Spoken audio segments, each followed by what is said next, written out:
The rain pounded against the windows of the Magnolia Diner as Amelia Bennett watched the 8-year-old boy devour his third plate of fried chicken and mashed potatoes. His clothes were expensive but soaking wet, his dark hair plastered to his forehead.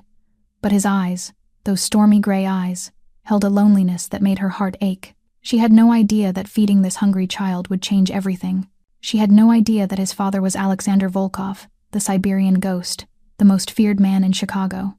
And she certainly had no idea that in just 3 weeks, this same man would be standing in her diner, his black dress shirt unbuttoned at the collar to reveal the intricate dragon tattoo coiling up his neck, his platinum Patek Philippe catching the light as he cupped her face in his hands and spoke words that would echo through her soul forever. But right now, all she knew was that a child needed help, and Amelia Bennett had never been able to turn away from someone in need, even when she herself was drowning.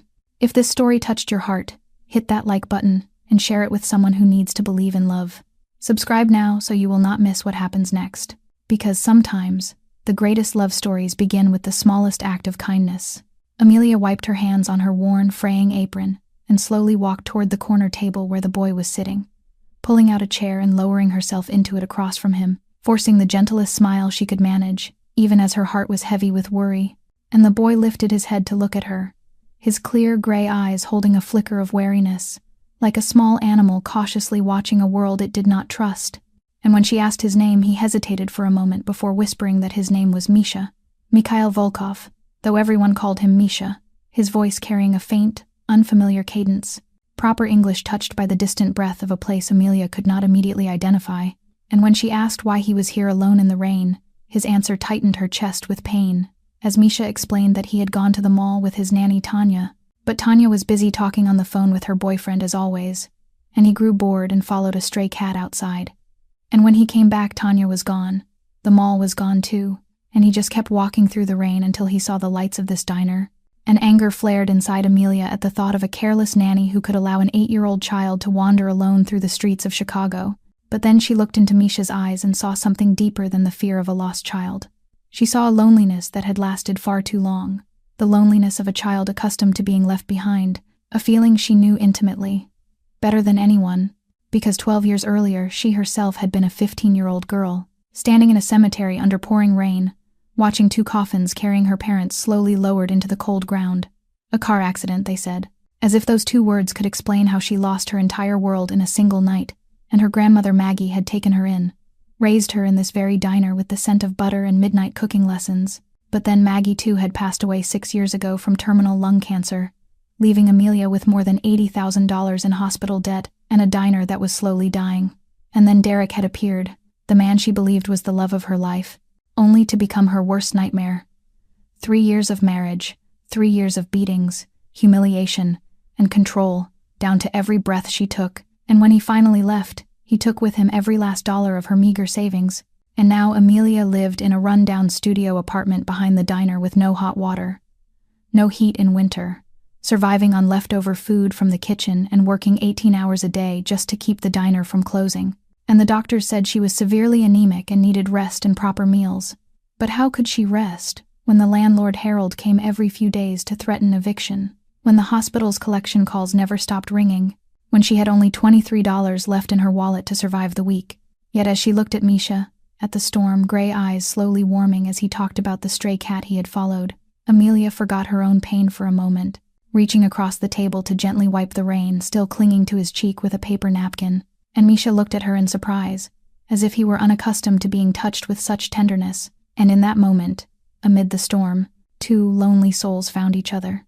Misha had finished his 3rd plate and was staring at the empty dish with quiet regret when Amelia asked if he wanted anything more to eat, and he shook his head, then suddenly asked a question that made her freeze, asking if she was sad, saying her eyes looked sad like Papa's, and Amelia did not know how to answer, so she only smiled and asked him in return whether Misha himself was sad, and the boy fell silent for a long while, his gray eyes gazing through the window where the rain kept pouring down as if the sky itself were crying. And then he began to speak, his voice so soft that Amelia had to lean closer to hear him, telling her that his mother's name was Irina, that she had blonde hair and used to sing him lullabies in Russian every night before he slept, but that his mother was gone now, gone when he was only 4 years old, and he remembered little about her except the scent of jasmine that he still searched for sometimes in his dreams. and Papa said Mama had gone up to the sky, but Misha did not understand why she would want to go to the sky when he was still here, wondering if he had done something wrong, if he had been a bad boy and that was why she left. And Amelia felt her heart shatter as she listened, pulling him into her arms and holding him tight as if she could shield him from all the pain in the world, whispering that his mother had not left him, that she loved him very much, and that sometimes grown-ups had to go away, not because they wanted to but because they had no other choice. And Misha looked up at her, his eyes shining, but without a single tear falling, as if he had learned to hold his feelings inside from a very young age. And he went on to say that Papa was very busy, that Papa worked day and night, that Papa always had men in black clothes following him, and Papa said he had to fight monsters to keep everyone safe, just like in the comic books. But Misha did not understand why the monsters never went away, and most of the time he stayed at home with nannies, but all the nannies were the same, caring only about their phones, none of them wanting to play chess with him, none of them wanting to listen to him talk about the books he read. And Amelia looked around the diner and saw that Ruth had left long ago, and there was no one else but the two of them. And suddenly an idea came to her, and she asked Misha if he wanted to play chess, and his eyes lit up for the first time since he had stepped into the diner, but then he lowered his head in disappointment, saying she did not have a chessboard here.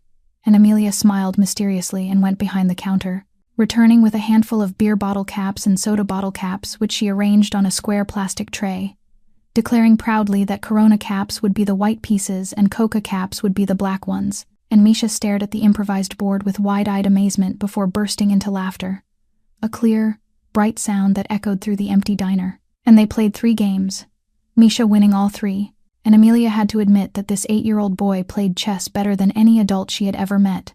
And after the final game, Amelia asked if he wanted to learn how to make cookies, her grandmother's secret recipe that no one else besides her had ever known. And Misha nodded eagerly, and the two of them went into the kitchen together. Amelia, showing him how to measure the flour, how to crack the eggs, how to mix the butter just right, and flour flew everywhere, sticking to Misha's nose and to Amelia's hair, but neither of them cared. And for the first time in a very long while, the Magnolia diner was filled with laughter, and when the first batch of cookies came out of the oven, golden and fragrant, Misha took a bite and said it was the best thing he had ever eaten in his life. And Amelia looked at him, at the white dusting of flour on his cheek, at the rare smile blooming on his lips, and she knew that no matter how hard her life was, this moment was priceless, and she did not know that this very moment would change her destiny forever. The clock on the wall was nearing 8 o'clock in the evening, when Amelia realized she could not keep Misha here forever, and though her heart wanted to stretch this fragile moment of peace a little longer, reason told her that somewhere out there a father must be going mad with worry. So she gently asked Misha if he remembered Papa's phone number, and the boy nodded and recited a string of digits flawlessly, as if he had memorized it long ago. And Amelia took out her old phone, its screen split by a long crack from the time she dropped it the previous month, and began to dial, her heart beating a little faster for reasons she could not quite name, perhaps from the unease of speaking to a stranger, perhaps from a vague instinct that something was about to change. And the phone rang for a moment before someone answered, a voice emerging, low and cold as ice, speaking a rapid stream of Russian Amelia could not understand before switching to English with a single word, Volkov. Just one word, yet spoken with such absolute authority that Amelia felt as though a bucket of icy water had been poured down her spine, and she swallowed, forcing her voice to stay calm as she explained that she had found a boy named Misha at her diner, that he was lost and safe there now. And silence followed for several seconds, a silence so heavy it was suffocating, before the voice spoke again, this time sharp as a blade, asking whether the boy was hurt, not a question but a command demanding an immediate answer.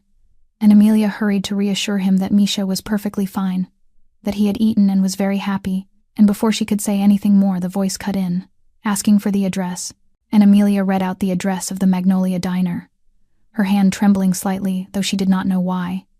"In 5 minutes," the voice said, before the call ended abruptly, and Amelia stared at the darkened screen, her heart pounding in her chest, because there was something about that man, about that voice, that set every one of her senses on alert.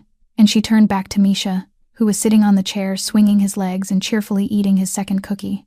"And Papa is coming to pick you up," she said as gently as she could despite the turmoil inside her. And Misha nodded, but the smile on his lips faded just a little, as if he were not quite ready to leave this place. And less than 5 minutes later Amelia heard the roar of engines outside, and she looked through the glass door and froze, because it was not one vehicle but 3 sleek black SUVs pulling to a sharp stop in front of the diner, the kind she had only ever seen in movies about presidents or the Mafia. And the doors opened, and a group of men stepped out, dressed in black suits, wearing dark sunglasses even though night had already fallen, moving with the precision of highly trained soldiers, and they quickly spread out around the diner. 2 standing guard at the front door, 2 at the back, the others forming a steel wall around the building, and Amelia felt her feet root themselves to the floor as she found herself unable to move, unable to breathe, able only to stare at the surreal scene unfolding before her eyes, as her small, shabby diner suddenly became the center of a lockdown she could not begin to explain. And Misha, by contrast, showed no fear at all, merely letting out a sigh far too old for a child his age before hopping down from the chair. "And Papa is here," he said calmly, as if this were a sight he had known all his life. And then the diner door opened, the bell chimed softly, and Amelia saw him, the man who did not merely step into the room but swallowed all the air within it. He was tall, taller than any man Amelia had ever met, at least 6 feet 3 inches, with shoulders broad enough to seem capable of carrying the weight of the world. His black hair slicked back to perfection, only a few strands of early silver at his temples, marking the traces of sleepless nights and life-or-death decisions. His face carved like granite, sharp and cold, with a faint scar cutting across his left eyebrow like a reminder of a storm-ridden past. But it was his eyes that made Amelia forget how to breathe. Gray eyes the same color as Misha's. Yet where the boy's eyes were, the sky before a storm, this man's were the eye of the tempest itself, cold and dangerous enough to freeze the soul of anyone who dared to stare too long. And he wore a perfectly tailored 3-piece black suit that hugged his powerful frame, a black shirt beneath it unbuttoned at the collar, and through that narrow opening, Amelia caught a glimpse of a tattoo, a dragon rendered in intricate lines coiling from his chest up toward his neck like a living creature, and on his wrist rested a platinum Patek Philippe watch, whose value Amelia knew could buy her diner outright 10 times over. Everything about this man radiated power, wealth, and something darker she did not dare to name, until Misha's voice broke the terrifying silence. "Papa." The boy ran toward him, and what happened next left Amelia stunned. The Siberian ghost, a man whose mere presence could make others fall to their knees in fear, dropped to one knee and wrapped his son in his arms, hands large enough to crush a skull, cradling the boy as if he were the most precious treasure on earth. "Misha," he whispered in Russian, his voice low and rough as though containing an entire volcano of emotion, kissing his son's hair, his forehead, checking every inch of the boy's body as if terrified to find even the smallest scratch. And in that moment Amelia saw a completely different man. Not the monster guarded by those men outside, but a desperate father who had just recovered the most valuable thing in his life. Then he stood, one hand still resting on Misha's shoulder, and those icy gray eyes turned to Amelia, and she felt pierced through, as if he could read every thought, every secret, every hidden fear inside her. "You fed my son," he said, not a question but a statement. Amelia swallowed and forced herself to stand straight despite the trembling in her legs. "He was hungry and cold," she said. "I could not leave him that way." His eyes narrowed, studying her as if she were a complex equation to be solved. "What do you want?" The question delivered with the cold pragmatism of a man accustomed to everything in life having a price. Amelia blinked, confused. "Want what?" she echoed. "Money?" he said bluntly. "Or a favor? Or something else?" "Everyone wants something. What do you want in exchange for taking care of my son?" An anger flared in Amelia's chest, drowning out even her fear. She lifted her chin and met those frozen eyes without blinking. "I want him to go home safely," she said, her voice steadier than she expected. "That is all. I do not need your money. I do not need your favor. I only did what any decent person would do when they see a child who needs help." Silence followed, stretching long enough for Amelia to hear her own heart pounding wildly. Then something shifted in the man's eyes, fleeting as lightning but unmistakable. Surprise, confusion, as if he had just glimpsed a mythical creature he never believed existed. "You do not know who I am, do you?" he asked slowly. Amelia shrugged. "I know you are the father of a smart, polite, and lonely boy. That is all I need to know." And for the first time that night she saw the corner of the man's mouth curve ever so slightly, not quite a smile, but the ghost of one long dead struggling to come back to life. Misha tugged at his father's sleeve, his clear gray eyes lifting in a pleading look no father could easily refuse, asking Papa if he could come back here, saying that Miss Amelia had promised to teach him her secret cookie recipe, and that she played chess with him and lost all 3 games, yet was still happy, that no one had ever played chess with him like that before.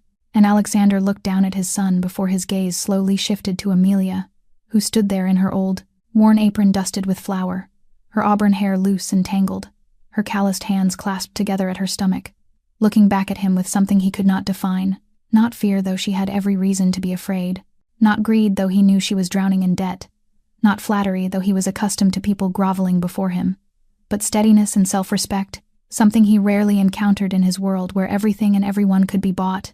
"And you taught my son how to bake," he said, his voice no longer as cold as before but carrying something else, as if he were trying to solve a riddle, and Amelia nodded and said it was her grandmother's recipe, and that the boy learned quickly, that he was a smart child.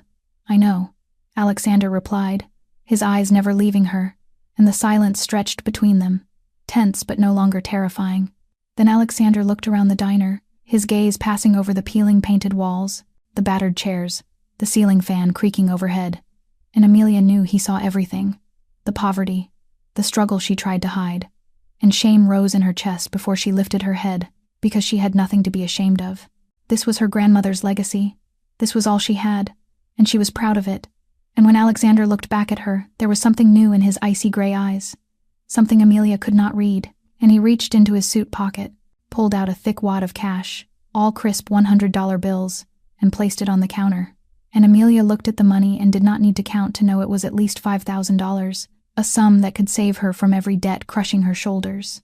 Her heart raced and her hands clenched, but then she shook her head and said she could not accept it, her voice trembling slightly yet firm, and Alexander's brows lifted, clearly unaccustomed to refusal. "This is not charity," he said. "It is payment for the meal and for your time." He ate 1 serving of chicken and potatoes. Amelia replied plainly, "It costs $12. I will take $12 and no more." And for the first time, Alexander Volkov did not know how to react, standing there with the money still on the counter, staring at the thin woman who was refusing a sum that could change her life. And Misha tugged at his sleeve again, asking Papa if he could come back. "Please." And Alexander looked at his son, then at Amelia, then back at his son, and said yes in a low, thoughtful voice, taking back the stack of bills and leaving only a single $20 note before leading Misha toward the door. But before stepping out, he stopped and turned back to look at Amelia one last time, saying he would bring Misha on Saturday and that she would teach him to bake as she had promised. Not an offer, but a command. And strangely, Amelia did not feel offended. She nodded, and for the first time that night she truly smiled, telling Misha she would be waiting for him. And the boy waved goodbye before following his father out the door. And the Magnolia diner fell silent once more, yet this silence was different. No longer heavy or lonely, but carrying the promise of something new about to begin. That night, after the line of black vehicles vanished into the curtain of rain, Amelia locked the diner door and dragged herself back to the studio behind it, calling it an apartment, though, in truth, it was little more than a roughly converted storage room, no more than a couple of dozen square meters, with a narrow old single bed, a rusted electric stove, and a bathroom whose tap ran only cold water, whether it was winter or summer. And she flicked on the light switch, the bulb flickering a few times before finally glowing, casting a sickly yellow light over walls blotched with damp and mold, and she sat down on the edge of the bed, staring at the stack of unpaid bills piled on the wobbly wooden table, suddenly feeling exhausted down to the bone, because she was only 27 years old. Yet there were nights when she felt as though she had already lived through 100 years of suffering. 12 years earlier, she had been an innocent 15-year-old girl with loving parents, a warm suburban home, and bright dreams of the future, until one December night when the police knocked on her grandmother's door where she was spending the weekend, telling her that her parents had died in a car accident on their way to pick her up, a truck losing control, a sharp curve, and in an instant, Amelia's entire world collapsed, and she remembered standing at the funeral beneath pouring rain, watching 2 coffins slowly lowered into the earth, and wondering why she was still alive when everyone she loved was gone. And her grandmother Maggie saved her, taking her into the Magnolia diner and raising her with fragrant meals and life lessons shared by the warmth of the stove, teaching her to cook and telling her that every dish was a story, and every recipe a legacy to be preserved, saying that the diner was not just a business, but a place where lonely souls could find warmth. And Amelia had believed that with all her heart. But then Maggie left her too. Terminal lung cancer, the doctors said. 3 months left. And in those 3 months, Amelia sold everything she could sell, and borrowed everything she could borrow, just to buy a little more time with her.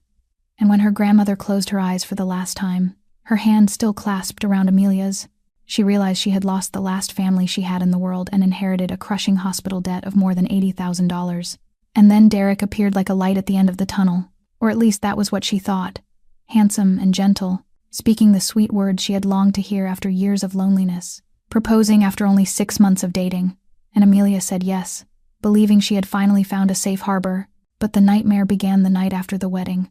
The first slap coming when she cooked something he did not like, the first punch when she dared to answer back, followed by beatings that grew more frequent and insults that cut deeper and deeper, until Amelia slowly forgot who she was, knowing only how to lower her head, endure, and beg forgiveness for faults she could not even understand. 3 years of living hell, 3 years of constant fear, 3 years of bruises hidden beneath long sleeves and forced smiles. And when Derek finally left, he took every last dollar of her meager savings, leaving behind a scrap of paper with scrawled words telling her she was useless and unworthy of love. That was 2 years ago. And since then, Amelia had lived like a shadow, working 18 hours a day from 5 in the morning until 11 at night, cooking, serving, and cleaning, all by herself, eating leftover scraps from the kitchen, sometimes nothing more than a few pieces of dry bread and a cup of water, because every cent had to go toward debt. And last month she collapsed in the kitchen, and the doctor at the free clinic told her she was severely anemic and needed rest and proper nourishment immediately. But how could she rest when the hospital's collection calls never stopped?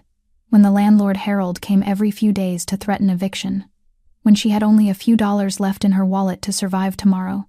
And Amelia looked once more at the stack of bills, and then down at her thin, calloused hands, wondering how much longer she could endure, how much longer she had to fight, until she remembered Misha's clear gray eyes and the sound of his laughter while learning to bake, and a small, fragile spark of hope flickered in the darkness.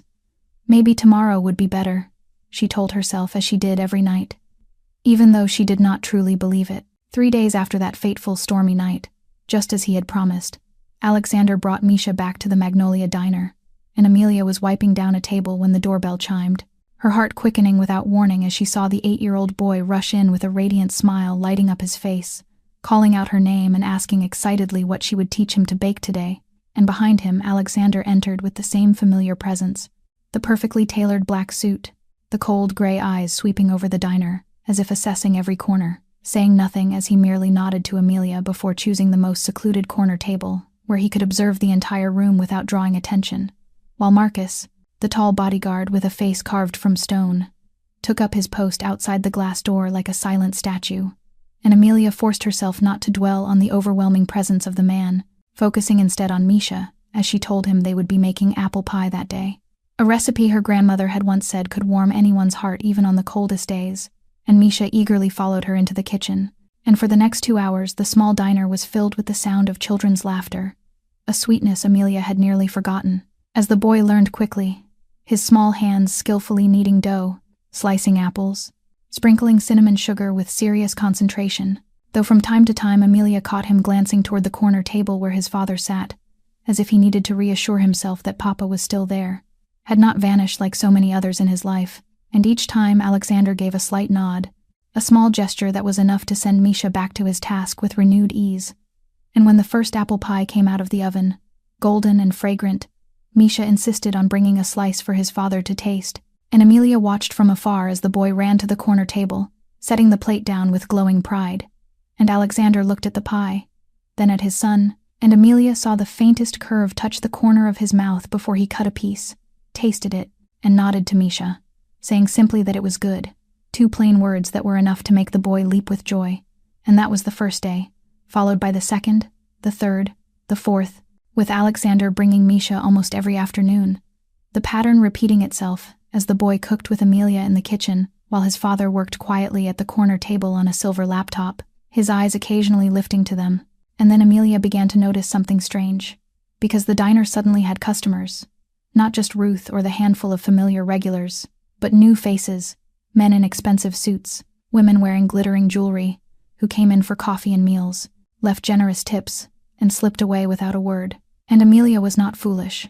She knew these people did not simply wander into a shabby diner on a quiet corner by chance. She knew who stood behind it, yet every time she thought of asking, she saw Misha laughing, saw that the day's earnings were enough to cover this month's electricity bill, and she swallowed the question.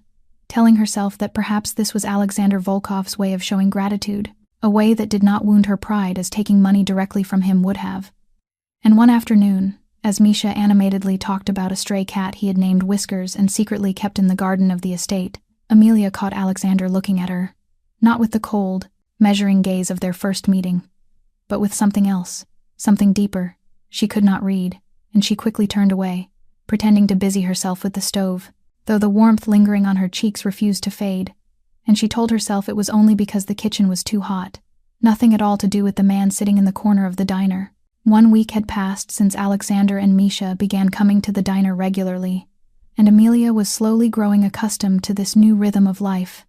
Yet old debts did not simply vanish, and that morning, just as she unlocked the door to prepare for a new workday, Harold Pemberton appeared like a familiar nightmare. A man in his 60s with a bloated belly, small greedy eyes, and a false smile that never reached them, the owner of the entire block who never let Amelia forget it, calling her Bennett in a drawn-out, contemptuous tone, and asking when she planned to pay the rent now that 5 months were overdue. And Amelia felt her stomach tighten as she explained, her voice trembling despite her effort to stay calm, that she knew she owed him money and begged for more time because business was finally improving and she promised to pay in installments, only for Harold to laugh, a thick, malicious sound, mocking her for always asking for time and demanding to know who would pay his taxes and maintenance costs if he indulged her excuses. Stepping closer until the stench of cheap cigars and sweat made Amelia feel sick, telling her coldly that she had until the end of the week, and if there was no money she would be thrown out, because he intended to sell the place to developers eager to build luxury condominiums, and she had no right to cling to such valuable land. And tears welled in Amelia's eyes, but she bit her lip and held them back, telling him in a choked voice that this diner was her grandmother's legacy, and begging him not to take away the only thing she had left, earning only a look of disgust as he sneered about crocodile tears, and warned her again that without money by the weekend she would be on the street. When suddenly the diner bell rang, and Harold turned irritably to snap at the inconsiderate customer who had interrupted him, only for the words to die in his throat as he saw who had entered. Alexander Volkov standing in the doorway in a black suit as dark as night, gray eyes fixed on Harold with something far more terrifying than anger, the absolute indifference of a man who regarded another human being as no more than an insect.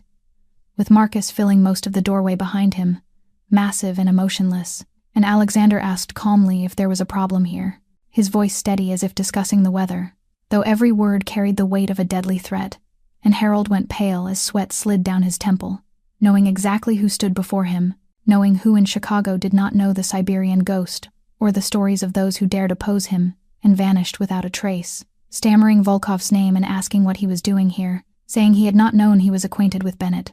But Alexander did not answer, instead walking slowly toward Harold, each step like a countdown to the end of the world, stopping less than a step away, towering over him and looking down with eyes that could freeze hell itself, saying he had heard Harold was bothering his person and that he did not like it, prompting Harold to swallow hard and mutter that he was only collecting rent, and Alexander tilted his head, as if considering how best to deal with an insect before asking how much, listening to the trembling figure Harold gave, and smiling faintly, a smile that never reached his eyes, calling it a small matter and instructing him to return to his office and never set foot here again, asking if he understood, and Harold nodded frantically and backed toward the door as fast as he could without breaking into a run. And only when he disappeared around the corner did Amelia realize she had been holding her breath the entire time. Amelia let out a long, trembling breath, her legs giving way until she had to grip the counter to keep from collapsing, but as the shock faded, it was replaced by a surge of anger that flared like fire, and she turned to face Alexander, her green eyes burning bright, telling him he had no right to do that, her voice shaking with fury as she said this was her problem, and she did not need him interfering. And Alexander lifted one eyebrow, a flicker of surprise crossing his composed face, as he calmly asked whether she preferred being thrown out onto the street. And Amelia answered that she preferred solving her own problems, that she had lived 27 years without being saved by anyone, and did not need to start now. And he studied her for a long moment, with unreadable gray eyes before slowly walking to his familiar corner table and sitting down, adjusting the cuff of his suit with practiced ease as if nothing had happened, telling her that Pemberton would no longer trouble her, and that he had bought the diner's lease that morning, that she owed Pemberton nothing anymore. And Amelia froze as if struck by lightning, staring at the man who spoke as though he were commenting on the weather rather than spending a sum that could easily reach hundreds of thousands of dollars, whispering what he had done as her voice caught, and Alexander replied that he had told her already, that he had bought the lease and that she would pay rent to him from now on at a reasonable rate with no deadlines. And Amelia shook her head fiercely, tears spilling despite her efforts to stop them as she said she would not accept charity, that she had told him before she did not need his money, his pity, or for him to turn her into another debt to be paid, and she stepped toward his table, her hands clenched into fists as years of anger, shame, and hurt threatened to explode, telling him in a breaking voice that she had once had a man control her life, giving her everything only to use it to bind her, beat her, and make her believe she was nothing without him, and that she would never let that happen again, not ever. And silence followed her declaration. Amelia breathing hard as she realized she had just spoken a secret she had never told anyone, wanting to run and hide and retreat into herself. Yet she remained standing, chin lifted, tears streaming down her cheeks, and Alexander looked at her, and this time there was something different in his icy gray eyes, not coldness or calculation but something close to pain. And he spoke slowly, his voice lower than before, saying this was not charity and not control, that he was not doing this for her but for Misha. And Amelia blinked, confused, as Alexander sighed, a heavy sigh carrying 1,000 untold stories, and said that his son had not laughed in 4 years since his mother died, that Misha was intelligent and obedient, and did everything asked of him, but did not laugh or feel joy or truly live as a child. And then he met her, and in a single afternoon, Alexander heard his son's laughter for the first time in 4 years, and Amelia felt her heart tighten, and Alexander continued that this diner was the only place Misha wanted to come, the only place he could be himself, and he could not allow it to disappear, that this was not charity but an investment, the most important investment of his life, an investment in his son's happiness. And Amelia stood there with tears still falling, though no longer from anger, looking at the man before her, the man Chicago feared, the man who could kill without blinking, and she saw a father doing everything he could to make up for what he could not give his child, a mother's love, and at last she said she would pay the rent in full at market rate with no discount, and that she would teach Misha to cook for free because she wanted to, not because he paid her. And Alexander looked at her, and for the first time she saw the corner of his mouth curve into a real smile, small and fleeting but real, and he said simply that it would be as she wished. 2 weeks had passed since the confrontation with Harold, and Amelia's life was slowly settling into a new rhythm, with Misha coming every afternoon to learn how to cook, children's laughter filling the diner each day, and Alexander sitting in his familiar corner with a cup of black coffee, his gaze drifting to her from time to time in a way she could not explain, except for the warmth that spread through her chest whenever it happened. Yet the past never truly disappears. It only hides in the shadows, waiting for the right moment to return. And that afternoon, as Amelia was alone in the diner preparing ingredients for Misha's cooking lesson, the past kicked the door open and walked in, because Derek Lawson stood in the doorway, tall and gaunt with dirty blonde hair and the bloodshot eyes of a drunk. 3 years gone, and he looked far more worn down. Yet the vicious smile on his lips was unchanged, the same smile Amelia had seen in countless nightmares, greeting her as his beloved wife, in a drawn-out voice as he staggered inside and asked if she had missed him. And Amelia froze, the wooden spoon slipping from her hand and clattering onto the floor, her body reacting before her mind could catch up, shrinking in on itself as if trying to become invisible, asking him what he was doing there in a trembling whisper she struggled to control, while Derek laughed, his voice thick and cruel as he stepped closer with each word, saying he had heard she had big spenders for customers now, Russian Mafia types, sneering that she must be sleeping with them and that it was no wonder the diner was still open, mocking her with the suggestion that she had always been good at that. And Amelia backed away until her spine hit the wall, insisting it was not what he thought and that there was nothing between them, only for Derek to wave it off and say he did not care who she slept with, that he needed money and she owed him. And Amelia shouted back without meaning to, anger flaring hot enough to drown her fear, as she told him he had taken all her money and disappeared, beaten her for 3 years, and asked what he thought she owed him. And the slap came so fast she could not dodge it, her head snapping to the side, her cheek burning as the metallic taste of blood spread in her mouth. And Derek roared that she dared talk back to him, grabbing her wrist and squeezing until she heard bone grind, snarling that she thought he was afraid of those Mafia men and that he would kill her before they lifted a finger. And Amelia struggled, but her strength was nothing compared to his, tears spilling not from pain but from despair, from the familiar sensation of being powerless before violence, a feeling she had believed she escaped forever, until a voice cut through the room from the doorway, low and cold as ice, yet carrying a buried fury like a volcano on the verge of eruption, ordering him to let her go now. And Derek turned as Amelia saw Alexander standing there, with Misha behind him, the boy's gray eyes wide with horror. Yet it was Alexander who stole her breath, because she had seen him cold and seen him frightening, but never like this. His gray eyes no longer ice, but pure darkness. The darkness of hell itself, of death waiting patiently. His face expressionless, as if carved from frozen stone, his hand hanging at his side clenched into a fist so tight the knuckles were white, and Derek spat out a demand to know who he was. The bravado already thinning as Marcus stepped in behind Alexander and 2 more guards appeared at the back door, repeating the question with a visible tremor, while Alexander did not answer, slowly unbuttoning his suit cuff and rolling up his sleeve to reveal a powerful forearm covered in intricate tattoos whose meanings anyone familiar with the underworld would recognize, then advancing step by measured step like a tolling death bell, telling him again to release her, or he would break each of his fingers and shove them down his throat. And Derek dropped Amelia's wrist as if burned, stumbling back with a face drained of color, while Amelia swayed and nearly fell until a small hand clasped hers.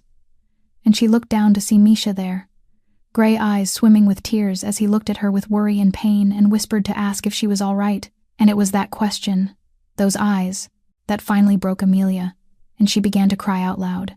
Derek vanished that very night, and Amelia did not ask what had happened to him, because she did not want to know and perhaps did not need to know. The only thing she knew was that the next morning Marcus came to the diner with an envelope containing divorce papers already signed. There was no explanation, just a finality that made Amelia dare to hope that Derek Lawson was gone for good. She did not ask how. She simply signed the documents with trembling hands, and a feeling as if the chains that had bound her for so many years had finally been removed, and the following 2 weeks passed like a dream Amelia barely dared believe was real. Because every afternoon Alexander and Misha came to the diner, and they no longer kept to themselves as before. Alexander began sitting at the counter instead of the hidden corner, close to where Amelia worked, and they talked while she cooked. Conversations that began with small things about the Chicago weather shifting seasons, about Misha's favorite dishes, about new recipes Amelia wanted to try. But gradually those conversations deepened, touching corners of their lives both had long kept hidden. And one late evening when Misha had fallen asleep on a chair after spending the entire afternoon baking, Alexander and Amelia sat across from each other with cups of cold coffee. The diner closed, the lights dim, rain whispering outside, and Irina, Alexander suddenly said, his voice lower than usual, "That was my wife's name, Misha's mother." And Amelia stayed silent, unwilling to break the rare moment of openness, and he continued that she had been the light of his life, that she knew who he was and what he did yet still loved him, telling him that within his darkness there were stars only she could see. And when Amelia gently asked what had happened to her, Alexander's eyes darkened, and his jaw tightened as he said she was killed because of him, because his enemies wanted to punish him. Unable to touch him, they took away what mattered most, and Misha witnessed everything when he was only 4 years old. And Amelia felt tears rise not for herself but for the man sitting before her, the man the world feared who carried a wound in his heart that would never heal, and she whispered that she was sorry and did not know what to say. And Alexander looked at her, and for once there was no ice in his gray eyes, but something softer and warmer, as he told her she had already done enough, that she had brought Misha back to him, the child he believed he had lost forever after that day, and that she had done what he could not do even with all the money and power in the world. And they sat in silence for a long time without needing words, sharing a quiet understanding between 2 souls beaten by life yet still standing, until Alexander slowly raised his hand, giving her time to pull away if she wished, and gently touched her cheek, his hand rough yet warm, and Amelia realized she was leaning into his palm as if it were where she belonged, and he told her in a voice low as breath that she made him want to believe in things he had long stopped believing in. And Amelia looked at him, into the gray eyes watching her as if she were the last miracle left in the world. And in that moment she knew she loved this man, knowing how dangerous it was, knowing his world was made of darkness and blood, yet loving him all the same, loving the gentle father and the broken man trying to piece himself back together, until Misha's sleepy voice drifted from the chair nearby, calling Papa and saying it was time to go home because he was too tired. And Alexander withdrew his hand, though his gaze lingered on Amelia for one more second, carrying with it the promise of something new just beginning. 3 days after that night, Misha begged Amelia to come over for dinner, insisting that he wanted to show her the cat named Whiskers that he had secretly been keeping in the garden, and Amelia tried to refuse, but the clear gray eyes lifted to her in pleading made it impossible for her to say no. And so on that Saturday afternoon, she found herself sitting in a black SUV with Marcus at the wheel, her heart pounding as the car left her familiar neighborhood and headed toward the northern suburbs of Chicago, where million-dollar mansions hid behind tall fences and reinforced iron gates. And when the vehicle stopped before a massive wrought iron gate adorned with intricate patterns, Amelia felt as though she were stepping into another world altogether, the gates opening slowly to reveal a stone-paved drive leading through an expansive garden, with perfectly trimmed trees, a marble fountain, and finally the mansion itself. And she had imagined it would be large, but she was not prepared for this. A 3-story building in French architectural style, with white stone columns, curved iron balconies, and dozens of tall windows reflecting the sunset like glittering jewels. Because this was not a house, it was a palace.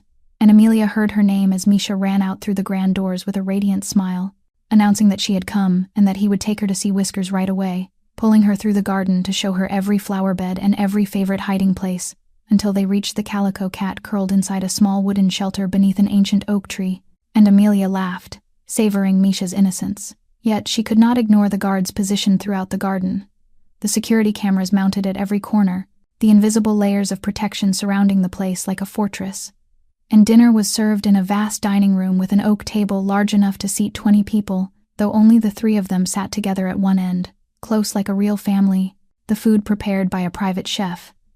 Yet Amelia noticed a plate of cookies she had taught Misha to bake, placed in a position of honor, as though it were the main course, and when she looked at Alexander in surprise, he explained that Misha had insisted on baking them himself for her, ruining the first 2 batches but refusing to give up, and the meal was warmer than any Amelia had experienced in years, with Misha talking about school, proudly sharing his test scores, asking endless questions about cooking and her grandmother's recipes.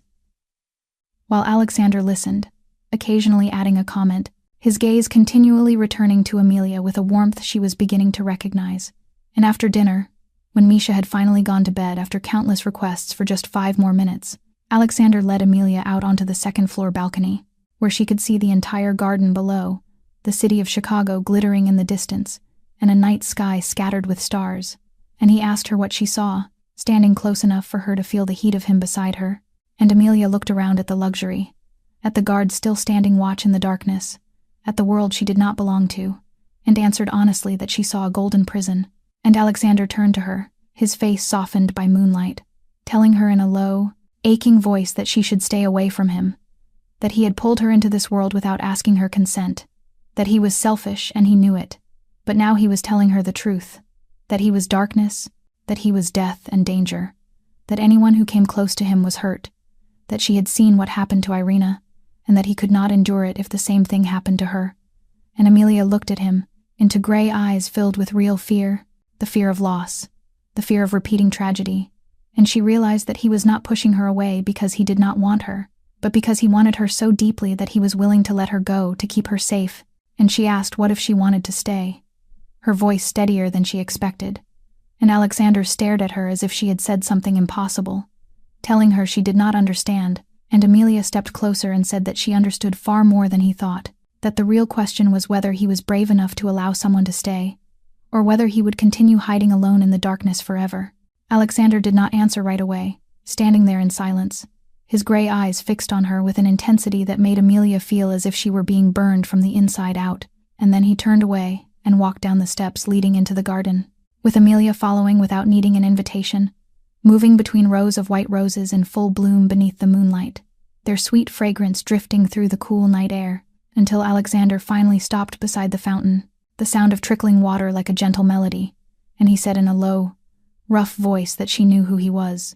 She knew what he had done, how many people he had killed, how many lives he had destroyed, and yet she still stood there asking whether he had the courage, telling her she was insane, Amelia Bennett, and Amelia replied that perhaps she was, stepping closer until she could see every line of his face in the moonlight, but that she too had lived in darkness in her own way, that she knew what it was like and knew no one deserved to be there alone. And Alexander looked at her, and for the first time, she saw the cold mask crack completely, revealing beneath it a man who was exhausted and lonely, starving for love yet terrified to his core of losing it again. And he confessed in a voice barely above a breath that he could not stop thinking about her.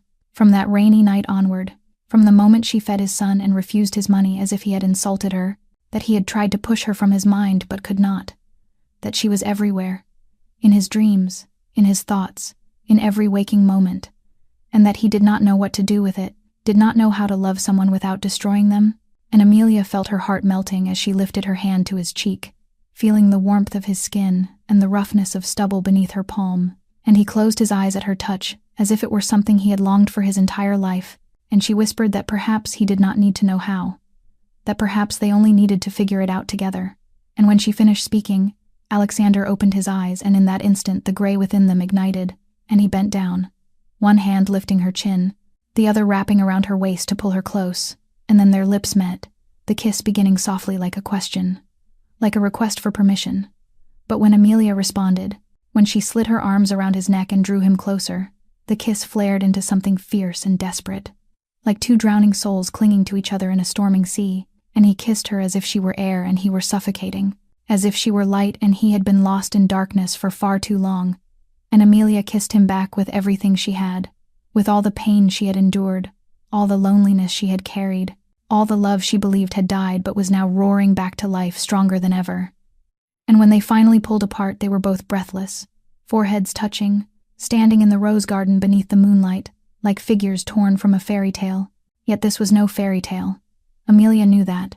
This was the real world, with real bullets and real enemies and death that could arrive at any moment. She knew she was stepping into the most dangerous spiral of her life, but as she looked into the gray eyes watching her as if she were his entire universe, Amelia realized she no longer wanted to turn back. 1 week after the kiss in the garden, Amelia lived suspended between happiness and unease, because she and Alexander had not defined what they were to each other.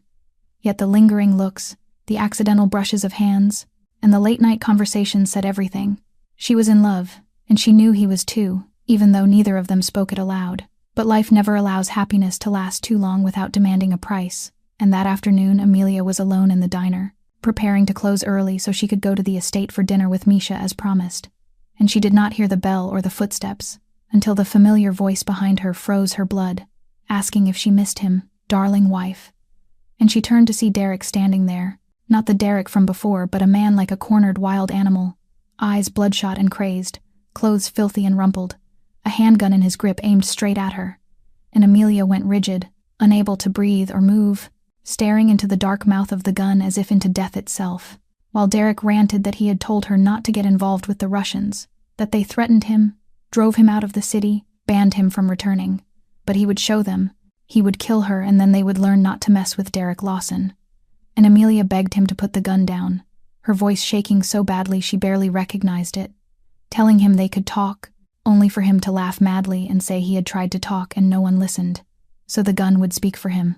And he pulled the trigger, but there was no shot, and in that instant the back door burst open, and Marcus stormed in like a force of nature, what followed happening too fast for Amelia to process, as Marcus dropped Derek with a single blow, the gun skidding away, 2 more guards appearing and hauling Derek upright, and then they began to beat him, and Amelia stood there watching as if trapped in a nightmare, hearing the thud of blows and the sounds of pain. Derek no longer a threat but a broken figure being crushed by men trained to kill, and nausea rose in her throat as she screamed for them to stop, warning they would kill him. But no one listened, because that was exactly what they intended, until Alexander's voice cut through from the front door, calm and cold, ordering it to end, and everything stopped at once. Alexander standing there in his immaculate black suit, gray eyes sweeping the room with terrifying composure as he ordered them to take him away and clean it up, and the guards dragged Derek out, and Amelia knew she would never see him again, and she stood trembling, staring at Alexander in horror as he approached and reached for her face, only for her to step back and whisper for him not to touch her, and he spoke her name softly, asking to explain, but she shouted through tears that she had just watched a man beaten to death on his orders, that he commanded an army, that this was normal to him, and he replied that Derek had tried to kill her, and asked whether she thought he would stand by and watch, and she asked who he really was, who Alexander Volkov truly was, and after a heavy silence he sighed and told her he was exactly who she thought, a mafia boss who controlled half of Chicago's underworld, a man who had killed and would kill again anyone who threatened those he cared about, including her, and the world collapsed beneath Amelia's feet, because she had known it deep down, yet hearing it spoken was something else entirely, and she said she could not do this, that she could not live in this world. And then she ran out into the night, leaving behind a man standing there with gray eyes filled with pain. Amelia ran without looking where she was going, her bare feet slapping against the icy sidewalk because she had left her shoes somewhere in the diner, running until her lungs felt ready to burst, until her legs could no longer carry her, and she collapsed onto a stone bench in a deserted park, where she cried as she had never cried before, crying for herself, for the innocence she had lost, for a love that had barely begun only to be crushed beneath the heel of brutal reality, because she had known, from the very beginning she had known who Alexander was, yet she had deceived herself, closed her eyes to the signs, chosen to see the gentle father instead of the cold-blooded killer, and that night she slept in the park, curled up on the stone bench like a homeless woman. And the next morning she returned to the diner with swollen eyes and a shattered soul, her phone ringing endlessly with Alexander's number flashing again and again, but she did not answer, messages flooding her inbox with short lines begging for a chance to explain, all of which she deleted without reading. Marcus knocking on the diner door several times without her opening it, aware that guards were still watching over her, that she could feel their presence. Yet she did not care. And 1 week passed like a prolonged nightmare. The Magnolia Diner returning to its familiar emptiness, the mysterious patrons Alexander once sent no longer appearing, leaving only Ruth, who stopped by each morning for her coffee and a worried look, asking if she was all right, to which Amelia only nodded and turned away, unwilling to let anyone see the pain in her eyes, working like a machine, cooking without joy, cleaning without purpose, merely existing from one day to the next. And every night she lay in her shabby apartment staring at the cracked ceiling, remembering afternoons with Misha learning to bake in the kitchen, remembering his laughter, remembering those clear gray eyes looking at her with unconditional affection, remembering Alexander, the way he looked at her, the kiss beneath the moonlight, the warmth in his voice when he spoke of Irina and his grief, only to then remember the sound of bones breaking, the blood on the walls, the terrifying calm with which he ordered Derek taken away, and fear would coil tight around her once more, until on the 7th day, as she sat dazed behind the counter, the doorbell rang. Not Alexander, not Marcus, but a courier holding a small envelope with no return address, and Amelia opened it with trembling hands, her heart tightening at what lay inside. A crayon drawing of 3 people standing before a small building with a sign reading, Magnolia Diner. A woman with auburn hair, a tall, dark-haired man, and a small boy between them holding both their hands, and beneath the drawing, in a child's uneven handwriting, the words saying that he missed Miss Amelia, that he was sorry Papa had made her sad, and begging her not to leave him. And Amelia stared at the drawing as tears spilled uncontrollably once more, clutching it to her chest, feeling each waxy stroke like a blade cutting into her heart, because Misha was not at fault. He was only an 8-year-old child missing a mother's love, a child who had found in her something he had longed for all his life, and what right did she have to abandon him for the sins of his father? Yet could she accept that world, a world of darkness and blood, a world where death lurked at every corner? She did not know. She truly did not know, and that tearing uncertainty was ripping her apart from the inside. Amelia was still clutching Misha's drawing when the diner bell rang again. She looked up, a sudden spike of fear piercing her numbness as she realized she had made a terrible mistake. Only hours earlier, in a fit of grief-stricken rage, she had screamed at the guards outside to leave her alone, threatening to call the police if they didn't stop watching her, and they had finally retreated to the perimeter of the block. She hoped it was Misha or Alexander returning, but what she saw made the blood in her veins turn to ice. 3 men stepping inside, not the familiar bodyguards in black suits she had grown used to seeing. These men were different. Dressed in black leather jackets, gold chains glinting at their throats, tattoos on their wrists, unlike those of Alexander's men, radiating a different kind of danger, one without rules or limits. The leader, a middle-aged man with slicked-back silver hair, a sharp-featured face, and steel-blue eyes that swept the diner with contempt before settling on Amelia with a chilling interest, asking in heavily accented Russian if this was Volkov's girl, and saying he had thought Volkov's taste would be better than this. And Amelia forced herself to speak, asking who they were and what they wanted, her voice steady despite the trembling in her legs, only for the silver-haired man to laugh, a harsh and hollow sound, introducing himself as Viktor Sorokin, as if the name alone should make her fall to her knees, saying he wanted to send a message to her lover, and before Amelia could react, one of the other men swept his arm across the counter, sending everything crashing to the floor, the shrill sound of shattering glass filling the air, followed by chairs being kicked over and a window smashed, destruction spreading from the kitchen to the counter, From the framed photographs on the walls to the Magnolia Diner sign her grandmother had hung 40 years earlier, and Amelia screamed, trying to stop them. But a brutal slap across her face knocked her to the floor, blood spilling from the corner of her mouth as her head spun. Yet she tried to crawl up again, begging them to stop, saying this was all she had. And Victor looked down at her without a trace of pity, telling her that was exactly why he was doing this, that Volkov thought he could touch Sorokin's empire without consequences and that he was wrong, and she would be the proof of that mistake. And he nodded to his men, who advanced on Amelia with predatory eyes as she backed away until her spine hit the wall, and there was nowhere left to run. One of them grabbing her hair and yanking her up as she screamed in pain, the other driving a fist into her stomach and then into her face. The world spinning as pain dulled her senses, and she fell to the floor, curling in on herself, trying to shield her head as kicks rained down, blood pouring from somewhere on her scalp, the metallic taste flooding her mouth as she realized that if this continued she would die right there in her grandmother's diner, and Victor's cold voice told her to remember to tell Volkov that Sorokin sent his regards as he turned toward the door, ordering them to leave her alive, because he wanted Volkov to see his handiwork. And when they were gone, Amelia lay amid the wreckage, gasping for breath, tears and blood mingling on her swollen face.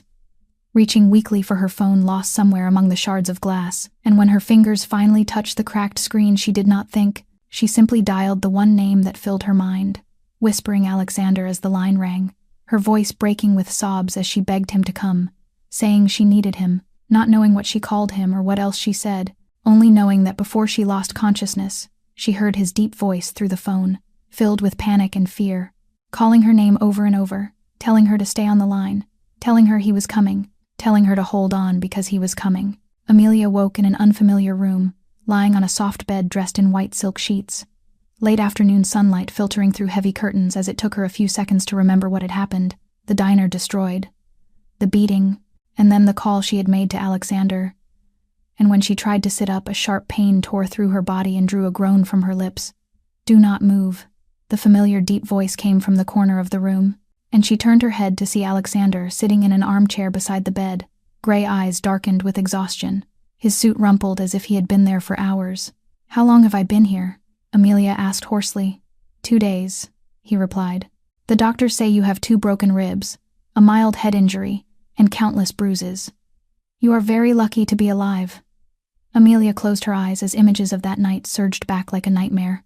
"Victor Sorokin," she whispered, and Alexander's eyes darkened at the name, his jaw tightening until she could see the muscle twitch beneath his skin. "He will pay," he said, his voice icy but seething with rage beneath the surface. "I swear to you, he will pay for every wound on your body." "Who is Victor?" Amelia asked. "You owe me an explanation, the whole truth, no more secrets." Alexander was silent for a long moment before standing and walking to the window. "Victor Sorokin is a Mafia boss from New York," he began, his voice low and heavy. "He and I have been enemies for many years, over territory, power, everything. But he could never defeat me directly, so he targeted the people I love. Irina," Amelia whispered, and she saw Alexander's shoulders stiffen as he turned back toward her, pain filling his gray eyes beyond anything words could hold. "He ordered her killed," Alexander said, his voice breaking, "right in front of Misha. My son watched his mother get shot and I could do nothing to stop it. I swore revenge, but Victor was too powerful, too well protected, so I waited, building my strength in silence, waiting for the right moment. But now he has touched you, he has broken the unspoken rules, and I will not wait any longer." Amelia looked at the man standing before her, the man Chicago feared, the man who could order death without blinking, and she saw a husband who had lost his wife, a father trying to protect his child, a broken man struggling to piece himself back together.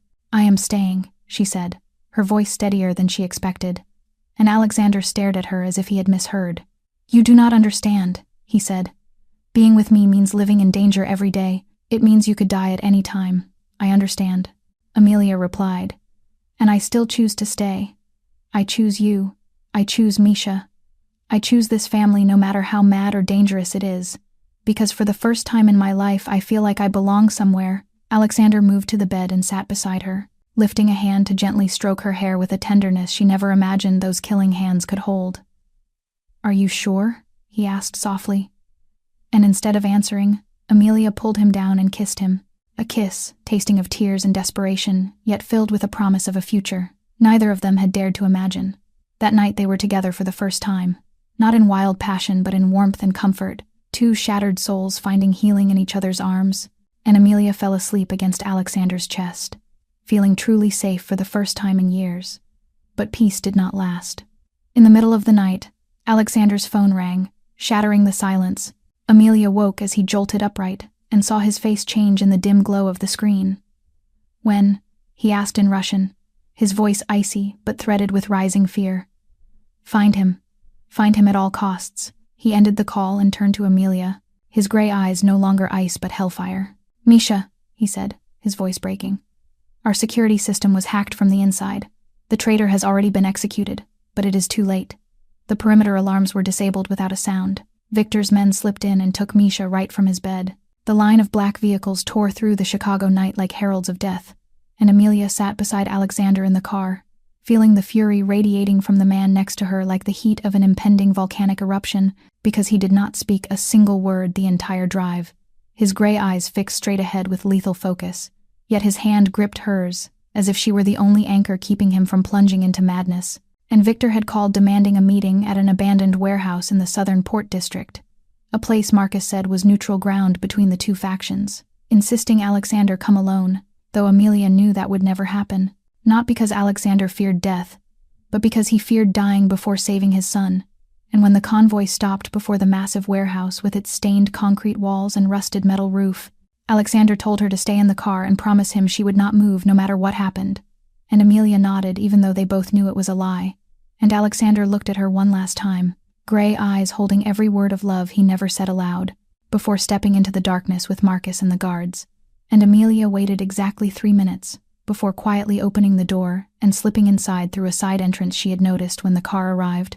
And inside the warehouse stretched a vast space of towering steel columns and dim industrial lights, where Victor Sorokin stood at the center with a triumphant smile, Misha beside him with his hands bound and a gun pressed to his head by one of Victor's men. And Amelia's heart shattered at the sight of Misha's gray eyes, dry and silent, filled not with tears but with the astonishing courage of a child who had seen too much darkness. And Victor drawled Alexander's name, taunting that he had finally come and sneering that he thought Alexander would abandon the boy just as he had lost his wife. And Alexander stood 10 steps away, shoulders squared and head held high, radiating absolute authority, even at a disadvantage, asking what Victor wanted in a voice cold as steel. And Victor answered that he wanted Chicago, all of it, Alexander's territory, his roots, everything, in exchange for the boy's life, until Misha's small but steady voice cut through the air, warning Victor that he was making a mistake, that he had hurt Miss Amelia and Papa would never forgive him, because Papa never lets anyone hurt his family. And Victor laughed until the sound died when he met Alexander's gaze, because the gray eyes were no longer ice or storm but pure death staring back at him. And Alexander said evenly that Victor had touched his son and hurt the woman he loved, and asked whether he truly thought there would be negotiations. And in that instant, Amelia acted.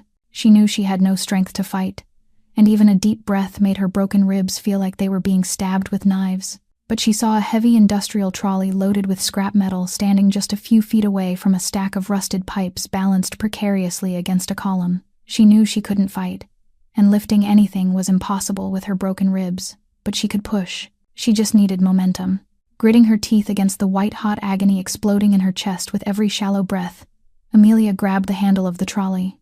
Instead of using her muscles, she threw her entire body weight forward, shoving the heavy cart with a desperate lunge. The trolley rolled and slammed hard into the base of the scaffolding. The impact was enough. The pipes crashed onto the concrete floor with a deafening, thunderous clang that echoed through the silent warehouse. The gunman flinched, instinctively turning his head toward the noise for a split second, a fatal mistake. Before he could look back, a single gunshot cracked like thunder from Alexander's position, dropping the man instantly as chaos erupted all at once, because Marcus and the guards who had been lying in wait opened fire from their positions, gunshots cracking like thunder as Amelia rushed to Misha, wrapping her body around him and pulling him down behind a wooden crate, whispering again and again that everything would be all right, that Papa was coming, that she would never let anyone hurt him again. And the firefight felt endless, though it lasted only minutes, until the final shots fell silent, and Amelia lifted her head to see Alexander standing over Victor Sorokin's lifeless body, smoke curling from the gun in his hand, and he did not look down at his fallen enemy but toward her and Misha, gray eyes blazing with something even stronger than relief. calling his son's name with a voice thick with emotion, and Misha broke down for the first time since the abduction, running into Alexander's arms in sobs, and Amelia rose unsteadily and walked toward the two men in her life, as Alexander reached out and drew her into the embrace, and the three of them stood together amid the ruined warehouse and the lingering scent of gunpowder, holding one another as if they would never let go, and Alexander whispered into her hair that it was over and that they were going home. Amelia stood in the new Magnolia Diner and looked around with a heart overflowing with gratitude. The diner rebuilt in a better location, in a safer neighborhood, with a modern kitchen that Alexander had insisted on designing himself, yet every detail still carried the soul of Grandma Maggie. The Magnolia Diner sign restored from fragments of the old one, the secret recipes still cooked every day, and her grandmother's photograph hanging in the place of greatest honor, where the late afternoon sun always fell like a blessing from heaven. And Alexander had kept his promise to legalize most of his business, the shipping company, the restaurant chain, the real estate investments, all clean and transparent. And Amelia knew he would never be entirely ordinary, but he was building a future Misha could be proud of, a legacy without blood that his son could inherit, and their wedding had taken place in the spring, small and intimate, with only the closest people present. Amelia wearing the simple white dress her grandmother had worn more than 50 years earlier, and as she walked down the aisle with Misha holding her hand to lead her to his father, she knew her grandmother was smiling at her from somewhere beyond, and Alexander stood waiting in his familiar black suit, but his gray eyes were no longer icy. They shone with love and happiness as he watched her approach. And now, 1 year later, Amelia rested a hand on her gently rounding belly where a small life was growing. The child of her love with Alexander, the little brother or sister Misha eagerly awaited each day, and she looked out the diner window, where an afternoon rain was beginning to fall over Chicago, and memories of the stormy night 1 year earlier came rushing back. The night an 8-year-old boy, soaked by rain, walked into her diner and changed her life forever. "Mama," Misha's voice called from the kitchen. "I finished the cookies." "Mama, do you want to taste them?"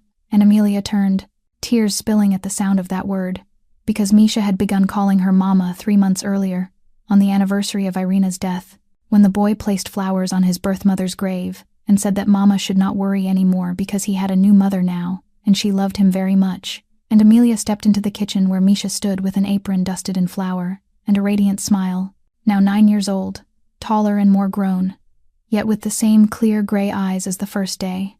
And she tasted the cookie and nodded in praise, sending Misha jumping with joy as he ran out to show his father at their familiar table. And Alexander lifted the boy into his lap, kissed his hair, then turned his gaze to Amelia with a look she would never tire of seeing. And she joined them as Alexander pulled her close, one arm around his son and one around his wife as if afraid they might disappear if he let go. And outside, the rain fell heavier as Misha suggested they run out and dance in it like he had seen in a movie, and Alexander looked to Amelia for approval and she only smiled and nodded, and the three of them stepped out into the rain, hand in hand. Misha laughing among the falling drops, Alexander watching his family with eyes that 1 year earlier Amelia could never have imagined on that cold man, and Amelia stood there, soaked by rain, yet happier than she had ever been. Because she had begun with a failing diner and a broken heart. She had met a lonely child and fed him with everything she had. She had loved a dangerous man and chosen to stay knowing the cost. And now she had a family. Imperfect and not normal by the world's definition, but hers, completely hers. And this story reminds us that love can come from the most unexpected places. That family is not only blood, but those who choose to stand together through storms. That sometimes the smallest act of kindness can change an entire life. And most importantly, that we deserve to be loved, no matter how painful the past or how difficult the present may be. And if this story has touched your heart, please press the like button, share it with the people you love, and subscribe to our channel so you do not miss more moving stories each day. Tell us how this story made you feel, and whether you have ever believed that love can overcome every barrier by sharing your thoughts. In the comments below, we would truly love to hear what is in your heart, and we wish all of you watching this video good health, joyful lives, and days filled with love. Thank you for being with us. Goodbye, and see you in the next video.